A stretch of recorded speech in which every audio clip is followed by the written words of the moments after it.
Welcome to Man Does Tech, where I solve the problems you didn't even know you had. You start by saving work and closing apps. This prevents data loss.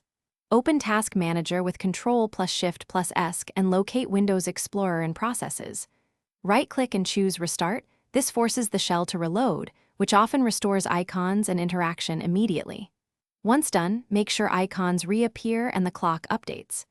If the taskbar is still unresponsive, keep Task Manager open. You'll use it for the next, deeper steps.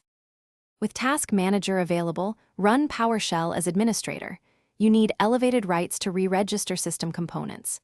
Execute the command to re-register Start and Taskbar packages so the UX components rebind properly. Next, clear and rebuild the icon cache to fix missing or wrong icons. This resolves display corruption. Make sure to explain why. Re-registering repairs broken package links, while rebuilding the icon cache resets cached thumbnails and shortcuts. Once these run, the taskbar should be responsive again. To finish, run sfc/scano and dism restore commands. These repair corrupted system files that can break the taskbar. If issues persist, create a new user account to determine whether the problem is profile-specific versus system-wide. As a final option, perform a repair install or usystem restore while keeping your files. This reinstalls Windows components without data loss.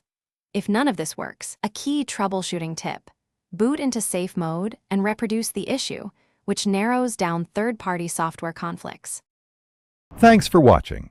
If you found this helpful, don't forget to like and subscribe.